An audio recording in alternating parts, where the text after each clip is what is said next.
Hey folks, it's Lev. Welcome back to another video. For those of you who are new, I use he and pronouns.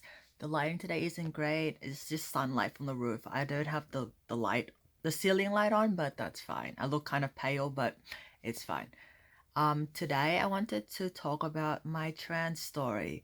Not so much like how I knew I was trans, because I think I can make a separate video for that, because I want to make that'll be way too long.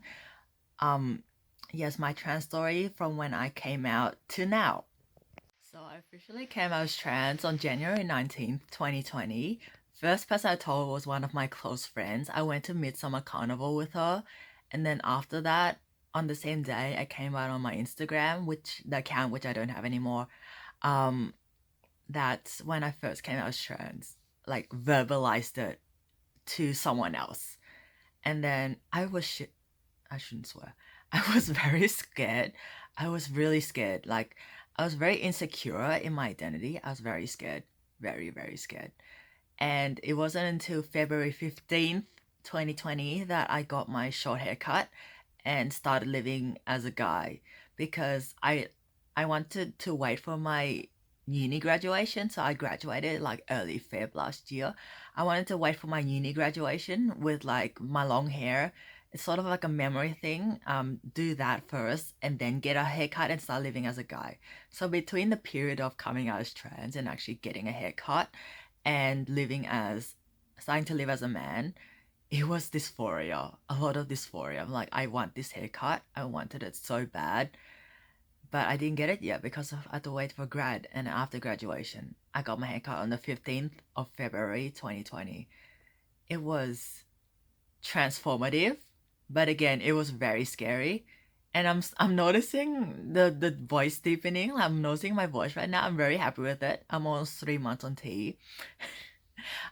Yeah, once I got that haircut, it just felt like it felt so right. I looked in the mirror and I could start seeing myself for who I am because live with long hair is not me. I'm not saying that trans men can't have long hair and trans women can't have short hair. It's just live having long hair is not me. And then after seeing that final haircut, it felt so right. It wasn't short like this though. When I first cut my hair, like short haircut, it was pretty long still. It was just like, I was up to here, but like it wasn't like this. And I was petrified still. But I went through with it anyway, the haircut, because I knew I had to take that step.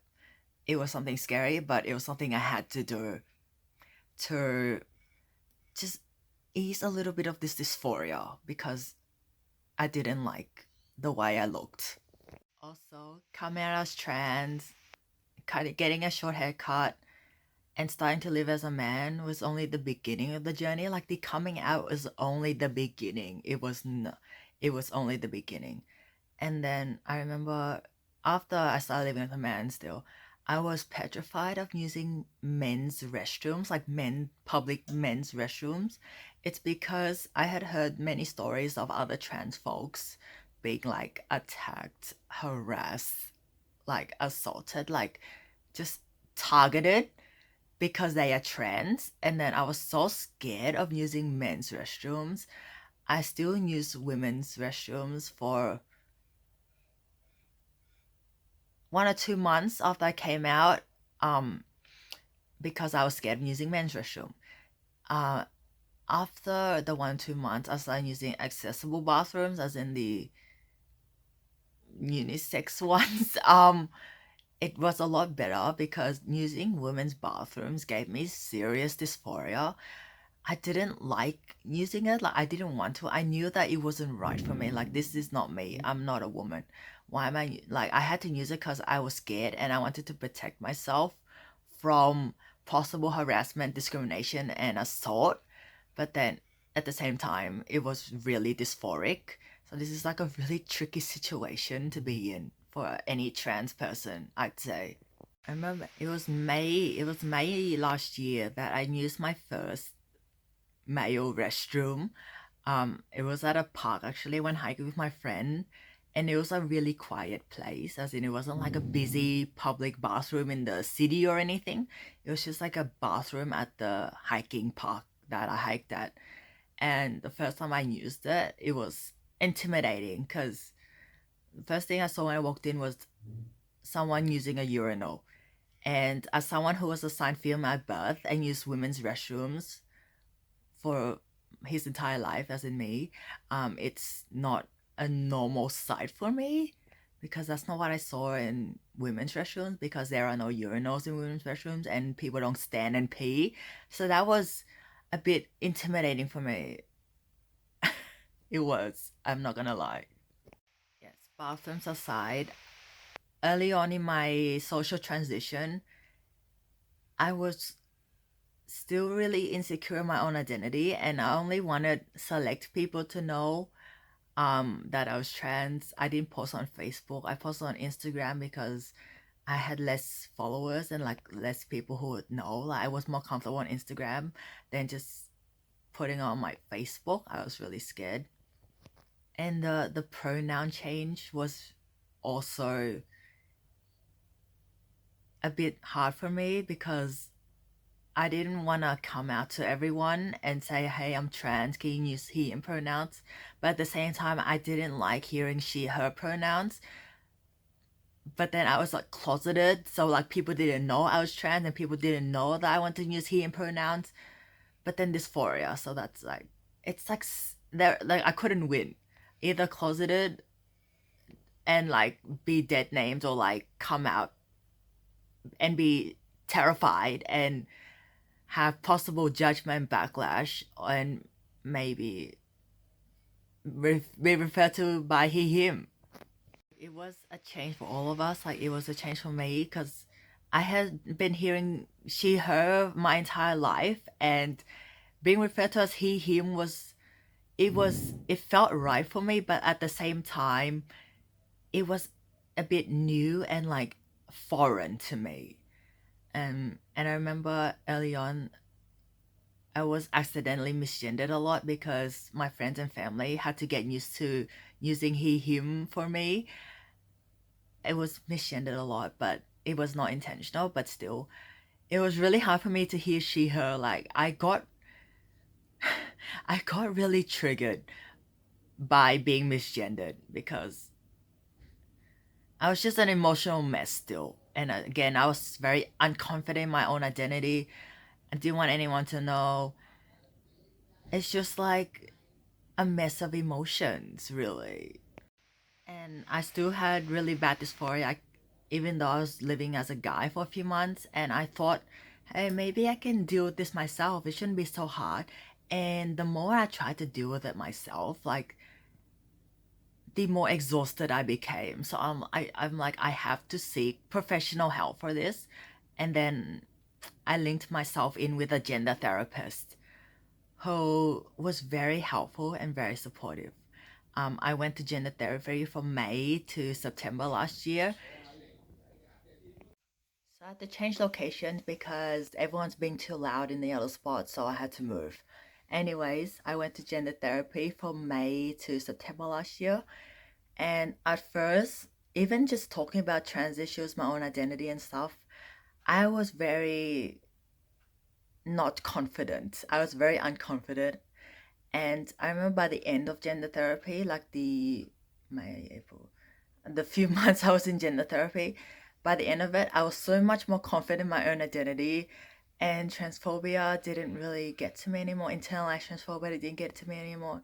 And during the few months of therapy, I learned how to detach myself from internalized transphobia and separate, yeah, myself from it and changing the way I saw myself. It's because and like the only thing I knew was trans people are abnormal, trans people are a freak, because that's what like I've been told my whole life really through the world I live in, and it took time to break that apart and rewire my brain essentially to think a different way about myself. And it's interesting because I didn't see other trans people as these negative stereotypes. Like if someone came to me and said, hey, I'm trans, I'm like, cool. Do you live your life? Like I support it. But when it came to myself, I saw myself differently. As in I saw myself as a freak, abnormal, not worthy. But I didn't see other trans people this way. It was only for myself, which is a very interesting, like, psychological thing. I don't know what's going on, but that's what happened. So I had to break that down for myself and change the way I saw myself. And gender therapy helped with that significantly. And during, like, starting April last year, we had lockdowns here in, like, Melbourne, Australia. So I didn't really go out during the month of lockdown.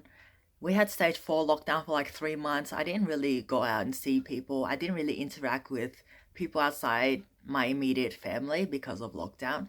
And that was quite a good thing for me because I was, again, very insecure of my own identity. I was really scared to be myself.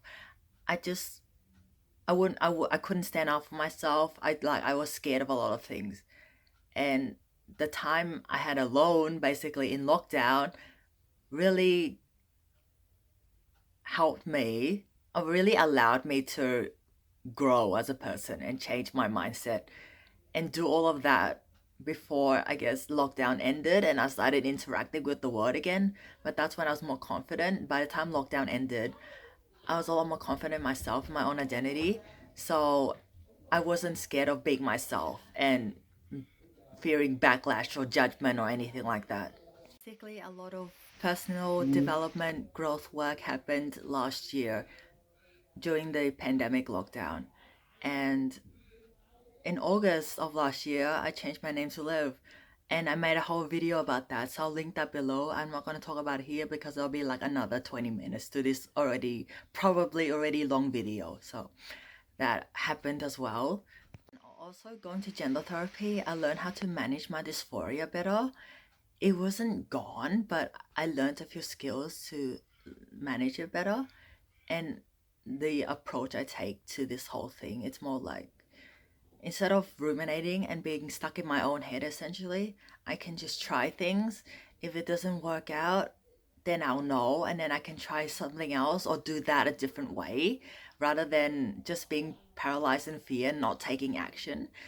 This included using men's restrooms as well. By the end of gender therapy, I was confident in using male restrooms, and I just kept using male restrooms until this day. And I walk in, I don't, and like I just walk in, use it, and like I don't like act scared or anything. It's just like this is the bathroom that's right for me. I'm a man. I feel comfortable in using this bathroom, so I just go in and use it. And my thought was, if should anyone like wanna harass me or something, then I'll deal with it then, rather than dealing and like trying to plan for every single scenario that might happen. So I just go in, use it. If anything happens, I'll deal with it then. Luckily, nothing has happened. I've been using male restrooms for like 8 months now. Nothing has happened, um, and that's a good thing. But if anything it did happen, I would have just dealt with it when it happened. Another thing I did during lockdown last year was try online dating. It was an interesting experience. I got rejected a lot because I'm trans. It's funny because when people saw my face and my profile, they liked me, and then when I match with them, I the first thing I tell people is, "Hey, I'm trans. By the way, I'm FTM trans. I'm not a cis guy." And 95% of them either, yeah, 95% of them ghosted me basically right off the bat. They're like, "Nope," and they just like not even bother with me because I came as trans. It was hard for me to deal with at first. Like I didn't know how to deal with rejection, to be honest. But then the more it happened, I'm just like, I don't care anymore. Like, I'm just gonna be me. If you don't like me, then fine. Thank you, next. Like, that's the more it happened, the less I cared, really. It's like, this is not worth it. If people can't accept me for who I am, then like, there's not even a point in trying to build a connection with this person if they don't even accept me for who I am, basically. And during last year, the thought of HRT, which is hormone replacement therapy, and for me, that would be testosterone because I was assigned female at birth. The thought of starting HRT really haunted me a lot because I knew deep down that I wanted to start HRT, but then I was so unsure of many things, and there were a lot of things for me to think about. Um, like, okay, what are the possible side effects? What are the the outcomes, like what's gonna change, biological kids, that thing haunted me a lot. Like, okay, if I start HRT, I might not be able to have biological kids, and that bothered me a lot. That held me back for a very long time, given my mindset at the time too, as in like basically I was living for the future and sacrificing my mental health and well-being and living for the future rather than focusing on what I need at this point in time in my life, and not like worry about what I may want 10 years down the line. And that perspective switch is like I don't want to live for the future anymore, because right now I feel so dysphoric. My mental health is not good. I need to start HRT, but then I'm so scared for the future, so I just stop now. No, I do the biological kids thing in the future. If I want kids, when I want kids. Right now, what I need is to start HRT for my mental health and to help with dysphoria. And that's when I finalized the decision. I finalized the decision in August of last year. Yep, I'm gonna start HRT. And then I started seeing. Actually, I didn't start seeing. It was like lockdowns and stuff, so I didn't really go to see a trans GP to start my HRT journey. I actually started going in November last year. So like I finalized my decision in my head in August. I started seeing my trans GP in November, and then January 2021 I started HRT. January 12th, 2021 was my first T injection. So that's where it was. Like I had a lot of time to think through things, and my trans GP told me to think about the biological kids thing carefully, because I may not be able to have biological kids once I start HRT and all the changes happen and stuff. And I gave it like 3-4 weeks, and I still felt the same way about HRT. I felt the same way about HRT for like a long time. And when I feel the same way about something for a very long time, like months down the line, and the feelings I have towards it has not changed whatsoever, then I know that it's the path and action step I have to take. And that's when I started HRT in January this year. Now it's April. I'm almost 3 months on testosterone. I've completed my social transition. I changed my name and legally recognized sex. So my name is now Liv legally, and my gender is male. Legally recognized as male. I've changed all my ID. I got my new license, all that stuff. My other ID, like passport and stuff, is coming. I've done all the application lodgements. I'm just waiting for my new ID to arrive. And I'm pretty much living as Liv now, like socially, and start transitioning to be the Liv I want to be, like physically, to like in the future. I do want top surgery because I have really, really bad chest dysphoria, and that's definitely something I'm gonna have to do in the future. I know I will have to do it. It's like I need it and I want it. So that's am I missing anything? No, in short, last year was social transitioning, changing my pronouns, changing my name, getting used to living as a man because I've been living as a woman my whole life. And then 2021 is the year I start medical transitioning. I changed my things legally, and who knows what the future will hold from here. Like, I'm really happy with where I'm at the moment. Like, this time last year, I was still very miserable and scared and stuff. Now I'm just confident. If I had to, like, I'm not scared to live as Liv and tell people I'm trans. If people don't like me, then fine. I don't care. Like, move on, move on. I don't need you, really. Like, I don't want toxic, unsupportive people in my life. Like, I don't need this type of people in my life. Um, it's different though when someone's trying to learn. Like, if someone's unfamiliar with what trans people being trans is and stuff, I don't mind helping them like build up their knowledge and learn. But if they're like straight up transphobic and not open to listening or learning, then those are the type of people I don't want in my life. Because if they're not open to learning, then like I'm just talking to like a brick wall. So I don't like, there's no point. I can't. It's only the people who are like willing to learn and understand that I'm happy to have in my life and, be friends with. And that's where my journey is to this day. I hope you enjoyed the video. I hope it all made sense. And I'll see you in the next video, which I'm going to be filming right after this one. So I'm going to be toasting two videos because I have two ideas. So see you in the next video after this one.